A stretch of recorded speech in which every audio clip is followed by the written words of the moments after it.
AD wheat grass के YouTube channel में मैं गौतम शशि के साथ आप सबका स्वागत करता हूं। आप लोगों में से कितने लोग हैं जो पौधों की मिट्टी के ऊपर मल्चिंग करने के तरीकों को जानते हैं और इसके क्या फायदे हैं उसको जानते हैं। अगर आप पुराने गार्डनर हैं तो जरूर आप जानते होंगे और शायद करते भी होंगे, लेकिन जितने नए गार्डनर्स हैं उनके लिए एक मल्चिंग जो है एक नया सब्जेक्ट हो सकता है।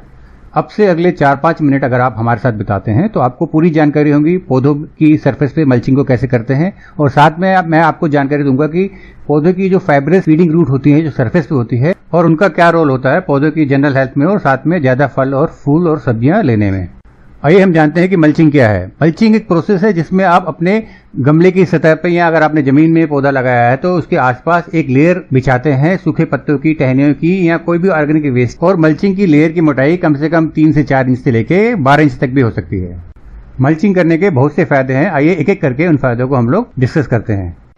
अगर आप ऐसे इलाके में रहते हैं जहां पर पानी की कमी हो, यहाँ पर वेदर जो है काफी गर्म रहता हो, तो उस इलाके में मल्चिंग करना एक बहुत ही फायदेमंद सौदा रहता है, क्योंकि ये आपके एटमॉस्फेयर और प्लांट की मिट्टी के बीच में एक बैरियर का काम करता है और जो मिट्टी की नमी है उसको उड़ने से बचाता है। और साथ में जो फाइब्रस फीडिंग रूट्स होती हैं जो आपको अभी दिख रही हैं गमले की सतह पर, उनको ये प्रोटेक्ट करता है एक्सट्रीम वेदर से, यानी कि बहुत ज्यादा गर्मी से या बहुत ज्यादा सर्दी से। मल्चिंग का एक और बेनिफिट है, हम जो मटेरियल यूज करते हैं मल्चिंग करने के लिए वो ऑर्गेनिक वेस्ट होता है, जैसे कि पत्ते, टहनियां और दूसरे गार्डन वेस्ट, तो वो भी धीरे धीरे डिकम्पोज होकर आपकी सॉइल में मिक्स होता रहता है और पौधों को लगातार एक अच्छी क्वालिटी का न्यूट्रिएंट्स मिलता रहता है। अगर आप दो पौधों को कंपेयर करें जिसमें से एक में मल्चिंग की हुई हो और जिसमें एक में मल्चिंग ना की हुई हो, तो मल्चिंग वाले पौधे में आप देखें कि उसकी जो फाइब्रस फीडिंग रूट है उसकी ग्रोथ काफी अच्छी होती है और प्लांट की जनरल हेल्थ भी आप देखेंगे वो आपको अच्छी मिलेगी, उसमें ज्यादा फल और फूल लगेंगे। तो ये थे कुछ फायदे प्लांट की मिट्टी के ऊपर मल्चिंग करने के। आइए बात करते हैं फाइब्रस फीडिंग रूट्स के बारे में। ये जो रूट्स हैं आपकी सरफेस पे आपको दिखती हैं, ये छोटे छोटे फाइबर्स की फॉर्म में होती हैं और इनका बहुत ही इंपॉर्टेंस होता है आपके प्लांट्स की हेल्थ पे और उनकी जो कैपेसिटी है फल और फूल देने के लिए। हम लोग जो मैन्योर्स डालते हैं या कंपोस्ट खाद डालते हैं प्लांट के मिट्टी के सरफेस के ऊपर, तो ये जो फाइब्रस फीडिंग रूट्स हैं उनको ऑब्जर्व करके पौधों तक पहुंचाती हैं।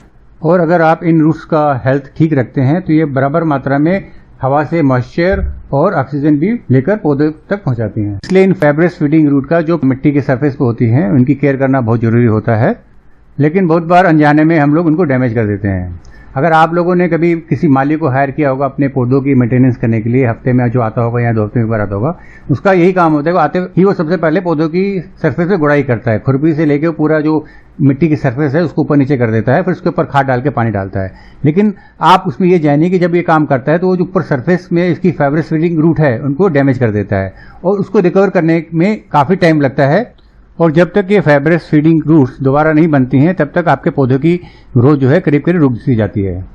आइए जानते हैं कि मिट्टी की सरफेस पे गुड़ाई करने की जरूरत क्यों पड़ती है। जैसे कि मैंने बताया कि जो सरफेस रूट्स होती हैं वो हवा से मॉइस्चर लेती हैं और ऑक्सीजन वगैरह लेती हैं। अगर आपका ये मिट्टी जो है सीधे संपर्क में आती है ज्यादा हीट से या ज्यादा कोल्ड से, तो ये काफी कंपैक्ट होकर हार्ड हो जाती है।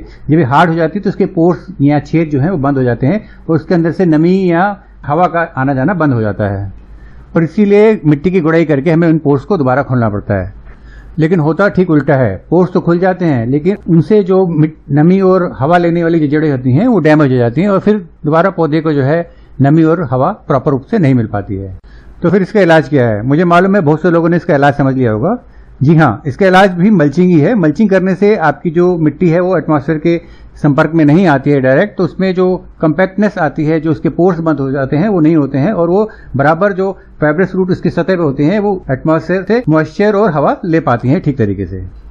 अगर आपके गार्डन में काफी सारे पौधे हैं और उनमें पत्तियां तो जरूर सूख के गिरती होंगी, तो आप उनको इकट्ठा करके मल्चिंग के लिए इस्तेमाल कर सकते हैं। और अगर आपके किचन गार्डन से या आपके गार्डन से ज्यादा पत्तियां ना मिले तो अपने लोकल पार्क के माली से कह के भी आप उससे 1-2 बोरे सूखी पत्तियां मंगवा के मल्चिंग के लिए यूज कर सकते हैं। अगर वो भी संभव ना हो तो एक और तरीका है मल्चिंग करने का, आप कोकोपीट 50% और 50% कंपोस्ट को मिला के एक लेयर बना सकते हैं मल्चिंग के लिए। या अगर कोकोपीट आपके पास नहीं है तो आप पुराने गमले की मिट्टी और उसमें 50% कंपोस्ट डाल के भी एक मल्चिंग की लेयर बना के उसके फायदे ले सकते हैं।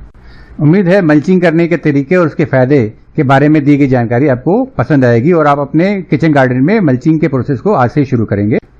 2 दिन पहले ही हमने अपनी वेबसाइट पे कुछ नए प्रोडक्ट ऐड किए हैं, जैसे बोन मील, नीम की खली, NPK, MPK, गार्डनिंग करने वाले ग्लोव्स।